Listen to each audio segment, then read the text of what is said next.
para hablar justamente de cómo el Congreso de la Unión está prácticamente listo para arrancar ya en forma con esta reforma al Poder Judicial de la Federación. Hemos invitado y nos da mucho gusto que nos acompañe el diputado por Movimiento Regeneración Nacional, Hamlet García Almaguer. Él es licenciado y maestro en Derecho con especialidad en Derechos Humanos y también en Amparo, impulsor y organizador de este Parlamento abierto que acabamos de vivir, y también un crítico a los excesos del Poder Judicial de la Federación. Ha investigado perfectamente cómo está el tema de los sueldos y algunos otros privilegios en este poder, y todos esos detalles pues los vamos a tener en un momento más. Muy buenos días, diputado. Hola Nancy, ¿qué tal? Muy buenos días. Un saludo a toda la audiencia de Contralínea. Felicitarte por tu trabajo, por tu investigación. Te hemos seguido en las conferencias matutinas y también ahí dando el debate en las redes sociales. Un gusto. Un gusto también de nosotros porque eres uno de los legisladores que más ha estudiado estos excesos del Poder Judicial, y además has acompañado todo el tema del Parlamento abierto. En ese sentido me gustaría consultar pues cómo viene ya la discusión. Está previsto que empiece la siguiente semana, y en qué momento se encuentran en este Congreso, particularmente en la Cámara de Diputados, de cara a este proceso legislativo. Muy bien, pues estamos en el proceso de dictaminación de las iniciativas de reforma constitucional del presidente de la República. Ya hemos avanzado con más de una decena de ellas que tienen que ver con derechos sociales, con jóvenes construyendo el futuro, el regreso del tren de pasajeros, que por cierto tuvo el voto en contra del Partido Acción Nacional. También el tema energético lo acabamos de votar. Estamos convocados a sesión el 22 y lo que vamos a discutir ahí es la reforma en materia de Guardia Nacional. Recordar que se intentó primero por una legislación secundaria. Esta pues fue anulada por la Suprema Corte de Justicia de la Nación, sin medir las consecuencias sociales que tendría para muchas entidades, municipios de todo nuestro país. Fue, digamos, también ahí un punto en el que el Poder Judicial Federal fue criticado por la ciudadanía, porque en el momento que rechazó esta incorporación en lo administrativo a la Secretaría de la Defensa Nacional, entonces ya tendría pues mayor margen, digamos, para garantizar la seguridad, y lamentablemente la Corte pues lo rechaza en legislación secundaria. Ya estamos convocados entonces para votarlo a nivel de reforma constitucional. Eso va a ser el 22. Yo calculo que ese va a ser un debate que se llevará un par de días. La oposición sin duda va a presentar reservas y después vamos a avanzar ya a este último dictamen del Poder Judicial. Eso va a ocurrir el 26 de agosto. El periodo constitucional para el que fuimos electos termina el último día de agosto.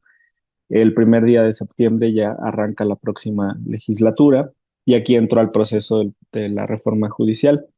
Nuestro deber como integrantes de la Comisión de Puntos Constitucionales es analizar y dictaminar las iniciativas del presidente y entregarle estos dictámenes, que son opiniones, a la próxima legislatura. La legislatura tiene una conferencia de programación de trabajos legislativos, tiene una mesa directiva, y entonces se les entrega el documento y ellos programarán la votación, el análisis, discusión y votación en el Pleno. Para nosotros será muy importante que la ciudadanía conozca plenamente este dictamen. Es un dictamen muy extenso, de 284 páginas.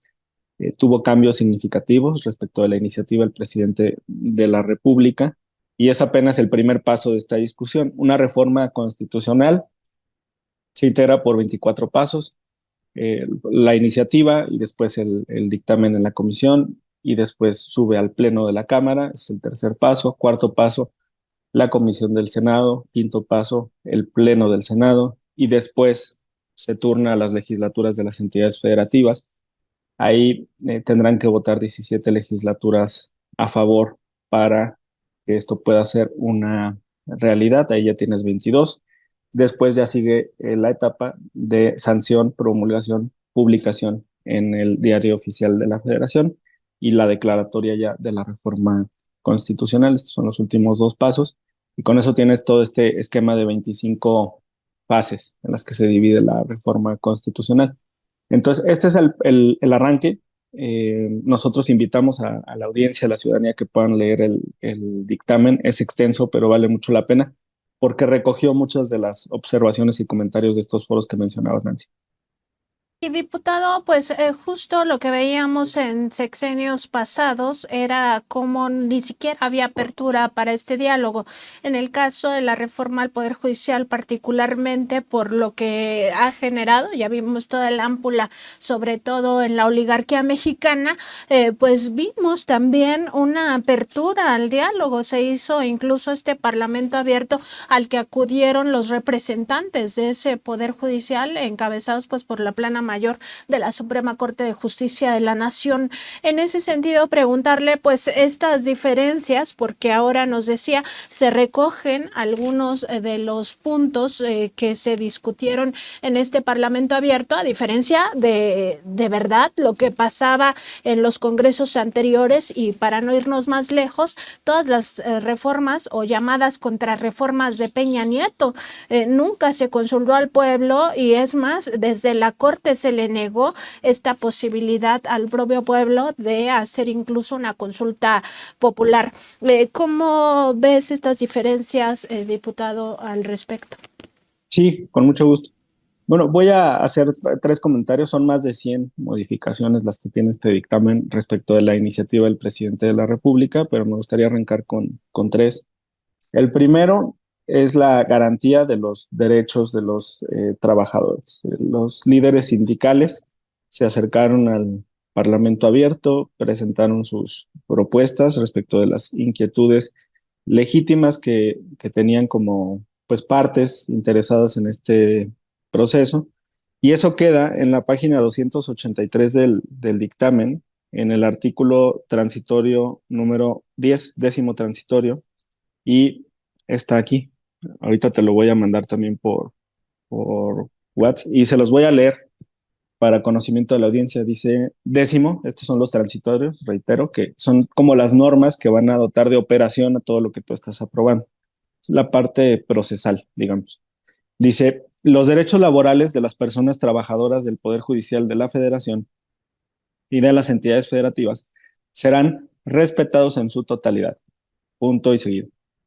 Los presupuestos de egresos del ejercicio fiscal que corresponda considerarán los recursos necesarios para el pago de pensiones complementarias, apoyos médicos y otras obligaciones de carácter laboral, en los términos que establezcan las leyes o las condiciones generales de trabajo aplicables.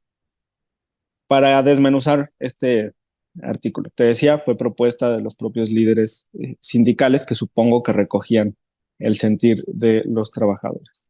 Lo primero es garantizar en ambos niveles, tanto federal como estatal, los derechos de los trabajadores. Y luego se desglosan. Tiene que haber una garantía presupuestal, por eso dice los presupuestos de egresos del ejercicio fiscal considerarán los recursos necesarios. Entonces ya estás ahí también vinculando al Poder Legislativo desde la Constitución para que destinen partidas para hacer esto una realidad. Y luego, ¿de qué derechos estás hablando? El pago de pensiones complementarias, apoyos médicos y otras obligaciones de carácter laboral. ¿Por qué se especifican con ese detalle? La clave está en la última parte. Dicen los términos que establezcan las leyes o las condiciones generales de trabajo. Hay derechos laborales que por supuesto están considerados a nivel legislativo, pero además los trabajadores del Poder Judicial de la Federación tienen otra serie de garantías o de derechos que están contemplados en un documento anexo que firmaron que se llama Condiciones Generales de Trabajo. Ahí está, por ejemplo, su seguro de gastos médicos mayores, ahí está bonos cuatrimestrales que reciben que son equivalentes a un mes de salario, es decir, 3 veces al año reciben un mes extra. Esto lo reciben los actuarios, los secretarios, los oficiales judiciales y administrativos, todos los que colaboran en la estructura del Poder Judicial Federal, y tienen acceso también a estos seguros y apoyos médicos a través de los fideicomisos, como un reaseguro, digamos. Esta redacción es parte de la propuesta que ellos realizaron y se les está reconociendo. Entonces, invitar a los trabajadores a que den lectura al dictamen específicamente en esta página para que vean que sus derechos están a salvo. Segundo elemento, todo esto a propósito del paro. Segundo elemento, se garantiza en esta reforma también eh, la paridad al interior del Poder Judicial de la Federación. Y esto está en la página 277 del dictamen. También te la voy a mandar en unos momentos. Aquí se establecen normas operativas para la elección. Ya veíamos en la conferencia matutina un ejemplo de boleta que presentó la secretaria Luisa María Alcalde, le iba a decir la presidenta del partido, la secretaria Luisa María Alcalde, con el modelo, digamos, de cómo se elegiría a los integrantes del Poder Judicial Federal. De tal forma que en el inciso A de este apartado dice, para ministras y ministros de la Suprema Corte serán 5 recuadros para mujeres y 4 para hombres, porque va a tener 9 integrantes, es mayoría de mujeres. Inciso B, para magistradas y magistrados del Tribunal de Disciplina, que va a ser este órgano que va a vigilar y supervisar al Poder Judicial y que va a poder emitir sanciones y destituciones. Serán 3 para mujeres y 2 para hombres. Después viene el Tribunal Electoral, la Sala Superior, donde se garantizan 2 y 2, y los magistrados regionales, donde están integrados por 3 personas, eso es en el inciso D, se establecen 2 mujeres y un hombre, lo que significa que en las salas regionales, en todas, siempre tendría mayoría de integración por parte de las mujeres. Y finalmente en el inciso E vienen los recuadros para los jueces de distrito, que son unipersonales, y las magistraturas de circuito, que esas también son integradas por 3 personas. Y ahí se establece para toda esta estructura de jueces y magistraturas, 5 mujeres y 5 hombres, y ya de ahí se van a ir desglosando, digamos. Entonces, garantiza paridad, ¿por qué? Porque el Poder Judicial Federal no es paritario. Solamente el 25% de las personas juzgadoras son mujeres a nivel federal. Estos son dos de los ejemplos. El tercero tiene que ver con la escuela judicial. En el foro de Saltillo se propuso por alguno de los integrantes, de los panelistas, que la escuela judicial tuviera autonomía para que no dependiera de quién está presidiendo la Suprema Corte de Justicia de la Nación. Entonces, eso también se está garantizando y esa escuela judicial va a ayudar a construir también la carrera, que no sea un término, que no esté edificada en términos de nepotismo, sino que sea a través precisamente de estas evaluaciones y capacitación. Son 3 de los ejemplos de peticiones que tuvimos. Te doy un último cuarto, es que son muchos, pero te doy un último. Este fue un planteamiento directo que nos realizaron en el foro de Jalapa por parte de una de las representantes de una organización de la sociedad civil que está enfocada en temas de justicia. Y lo que ella mencionaba es que el Tribunal de Disciplina Judicial tendría que estar compuesto por 2 instancias, que no bastaba con una sola instancia, porque se podrían vulnerar tratados internacionales que garantizan que cualquier persona tenga derecho a presentar un recurso, una apelación, digamos, en términos generales, cualquiera que sea el nombre que le destines al recurso efectivo. De tal forma que en este dictamen se establece que primero revisarían las sanciones una comisión y después es el pleno del Tribunal de Disciplina, las y los 5 integrantes, quienes revisarían en segunda instancia la imposición de esas sanciones y con eso se garantiza que los jueces y magistrados tengan derecho a un recurso. Nancy, 4 ejemplos claros de los cambios. Sí, y justo también en este mismo contexto y entendiendo que desde el Congreso de la Unión se hace mucha investigación, pues precisamente para legislar lo mejor que se pueda a favor del pueblo de México. Sabemos que en tu caso legislador, pues tú has revisado estos excesos. De hecho, los has exhibido públicamente. Me gustaría saber qué es lo que más te ha sorprendido a la hora de revisar pues estos sueldos que están por encima de lo que gana el presidente de la República, también estos privilegios, ¿no? De que tengan incluso internet en sus casas pagado por dinero público, también el tema de las pensiones y el tema de los fideicomisos. ¿Qué es lo que más te sorprende y por qué, diputado? Lo que más me sorprende es el apoyo para los comedores de los servidores públicos superiores, así ellos dividen en jerarquías. Ese comedor exclusivo pues solamente es para los jueces y magistrados en los diferentes circuitos. Y hay dos partidas, una de jueces y magistrados y otra de ministros de la Suprema Corte de Justicia de la Nación. Y son cientos de millones de pesos los que se destinan a un comedor o al otro. Eso nos resulta excesivo. Parte de esta investigación se realizó también con información corroborada por integrantes del propio Poder Judicial Federal, que por supuesto pues tienen temor a las represalias por divulgar esta información, pero que fueron muy generosos en esta etapa de investigación. Entonces, nos decían, échenle un ojo a la partida de los jardines, porque pues en la Suprema Corte de Justicia de la Nación no hay jardín y ahí hay una partida millonaria y tampoco en las casas de la cultura jurídica y en muchos de los edificios donde se imparte justicia pues son menores y ahí hay un gasto importante. La diputada Ana Ayala, por ejemplo, en la revisión del presupuesto se enfocó mucho en el contrato de seguridad para los inmuebles. Ahí son 2.800 millones de pesos en seguridad para los inmuebles del Poder Judicial Federal. Pues esto también resulta excesivo.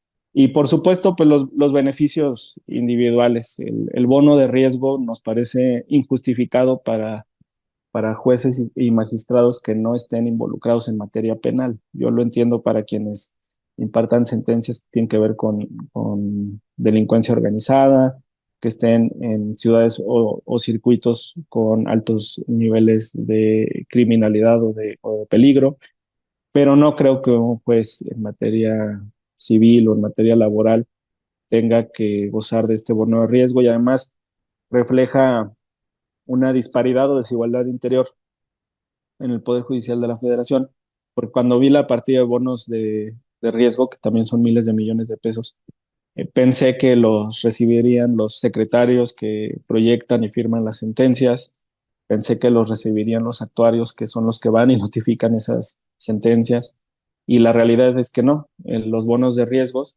se quedan exclusivamente para los titulares, que son los jueces y los magistrados. Ya en total, bueno, pues un consejero de la Judicatura gana 5,5 millones de pesos al año, un magistrado de circuito 5 millones y un juez de distrito 4,5 millones. Y esto está muy lejos de las percepciones que recibe el presidente de la República. Y entiendo que es una parte nuclear estos lujos, privilegios y excesos para oponerse a la reforma, Nancy.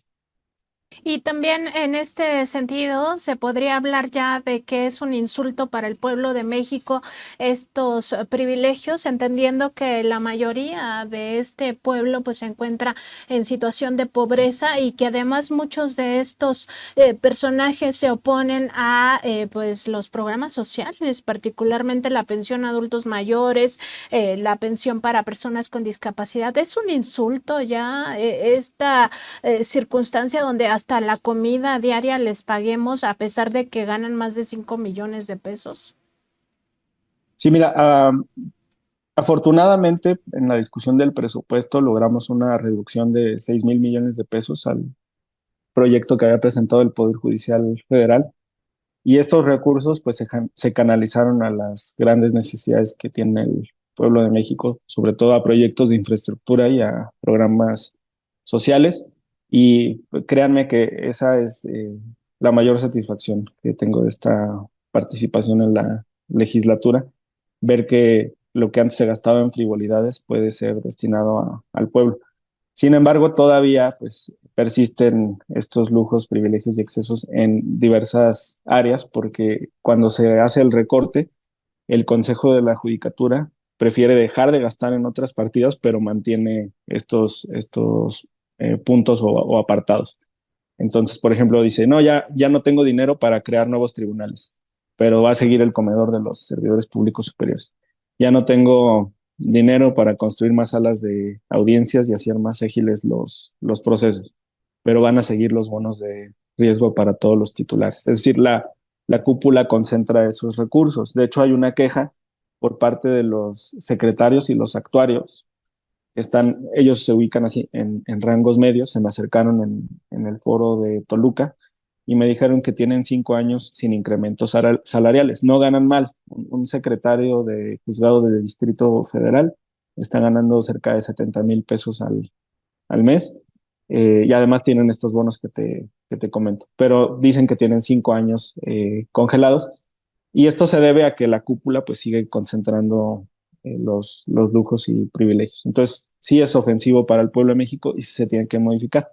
Y además el clasismo, racismo y discriminación en el Poder Judicial Federal es muy profundo. El otro día tuve un debate en CNN, se transmitió este domingo, condujo Mario González, que también está en Enfoque Noticias. Y pues iban dos personas juzgadoras y también estaba presente una representante de una organización de la sociedad civil. El juez que fue en representación del Poder Judicial es un juez de distrito con adscripción, es decir, imparte justicia en el estado de Chiapas, en Tuxtla Gutiérrez. Y él durante el debate dijo que los indígenas tendrían derecho a contar con intérpretes para sus dialectos. Entonces, la verdad es que a mí esto me ofendió y le dije que se tenía que disculpar de inmediato, porque no son dialectos, son lenguas originarias que además estaban en estos territorios mucho antes de que llegara la conquista española, pues esa es la lengua materna auténtica de este territorio, de este país y de toda la región, porque, pues, por ejemplo, el Imperio Maya hasta donde llegaba, ¿no? Eh, entonces, en estas consideraciones eh, se refleja la discriminación, el clasismo, el racismo. Eh, Grave además porque es un juez con cabecera en Chiapas, es un estado con más de 1,5 millones de personas que se autoadscriben como indígenas y que los vean de esa manera, pues me parece terrible. Y también hacen mención muy continua que el pueblo de México es ignorante, que no van a saber elegir a los jueces, que no saben distinguir entre un fiscal y un juez. Pues claro que el pueblo de México sabe, Nancy, y son algunos de los elementos también que motivan esta reforma. Sí, sin duda lamentable, pues este tipo de expresiones racistas, clasistas que ya nos mencionas. Por otra parte, también no quiero desaprovechar esta entrevista y consultarte sobre esta estrategia de la derecha y también de la oligarquía de tratar de impedir a toda costa el plan C, haciendo estos llamados, pero al mismo tiempo estas presiones, y hoy el presidente lo decía en su conferencia, tienen capacidad de cooptación para estos consejeros electorales y magistrados. ¿Cómo has visto todo este tema del falso debate de la sobrerepresentación? Queda claro, ya ha habido muchas exposiciones en ese sentido de que pues no hay sobrerepresentación de Morena, del PT ni del Partido Verde, y en todo caso quienes sí tendrían sobrerepresentación, como lo dijo la propia presidenta electa, la doctora Claudia Sheinbaum Pardo, pues sería el PAN y el PRI en todo caso, ¿no? ¿Cómo has visto este tema?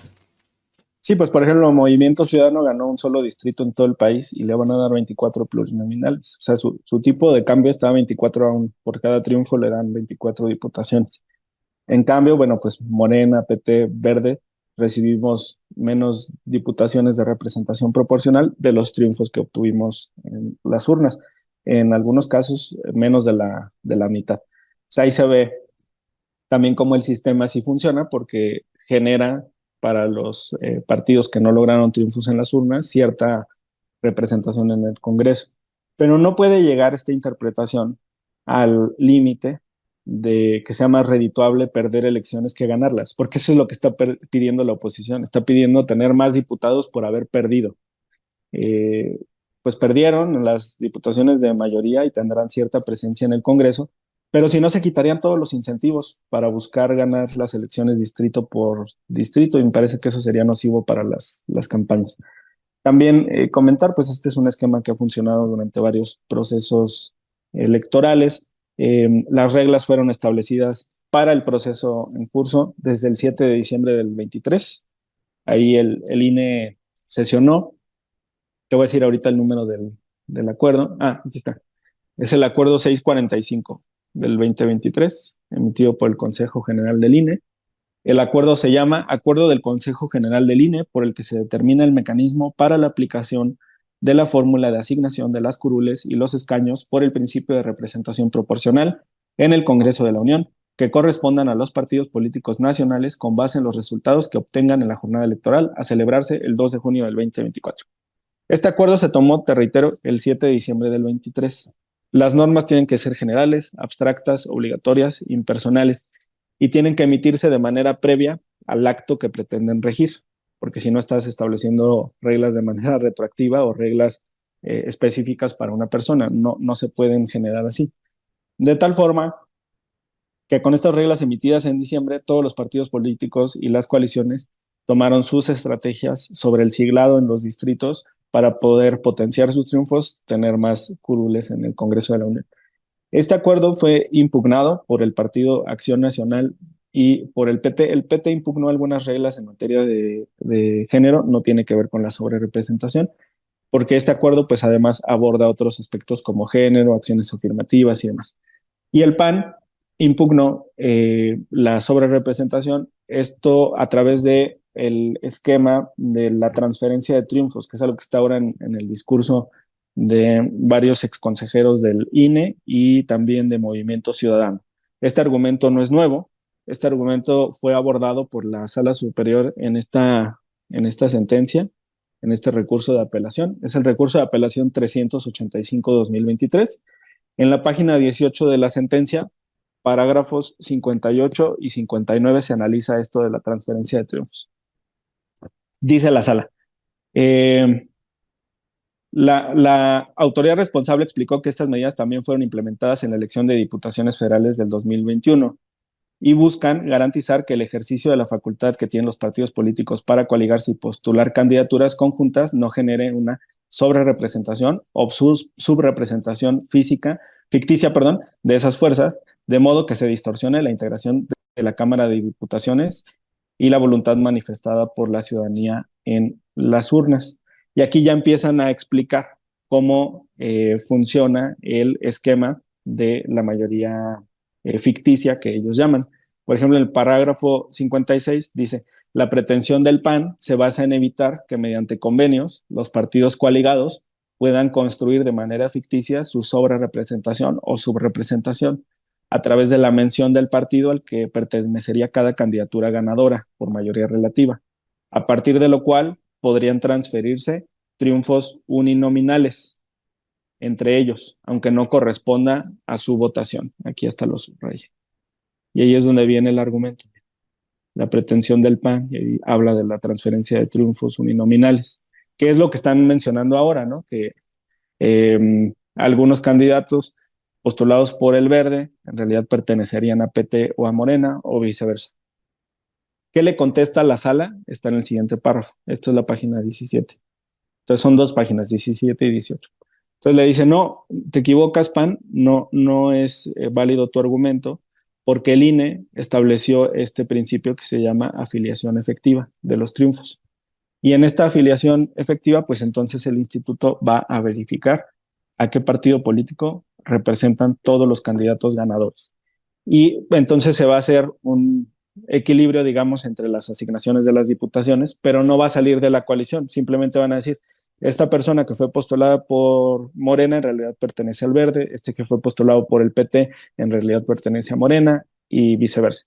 De tal forma que en la sesión que tendrá el INE el viernes, mañana en comisiones y el viernes en Consejo General, lo que se tendrá que aplicar son las reglas que ellos fijaron en diciembre del 23 y que fueron validadas por el Tribunal Electoral en la sentencia que les comentaba. Y lo más que podrá hacer el INE será revisar la afiliación efectiva. Y esto puede tener algún impacto en la integración de las bancadas, pero no de la coalición, no afecta a la mayoría calificada, sino a los partidos en lo individual. y puede representar una modificación de entre 10 y 15 diputaciones entre los integrantes de nuestra coalición, sin que llegue al extremo de anular la mayoría calificada, Nancy. Es lo que va a pasar el viernes.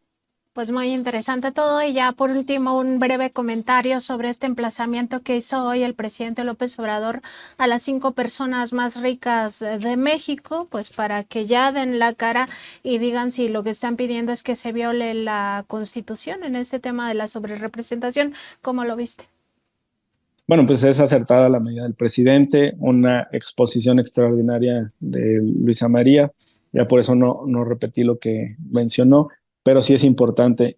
Está la Constitución, por supuesto, literal, el artículo 54 establece los límites, está la ley secundaria, y luego sobre eso ya existe una interpretación por parte del INE, que fue votada en diciembre del 2023, y sobre eso una sentencia del Tribunal Electoral que confirmó el contenido de estas reglas. A eso nos atenemos. A ellos les gusta siempre hablar de seguridad jurídica y de legalidad, pues es lo que nosotros estamos pidiendo en este caso. Y tiene razón el presidente de la República, porque ahora hay muchas personas que sobre la marcha quieren cambiar las reglas del juego. En realidad no son tantas personas, hay muchos grupos de interés. Esa es la expresión correcta. Pues te agradecemos mucho estos minutos, estas reflexiones, diputado Hamlet García Almaguer, y te deseamos que tengas un feliz día. Muchas gracias, buenos días. Gracias, Nancy. Saludos a Contralí.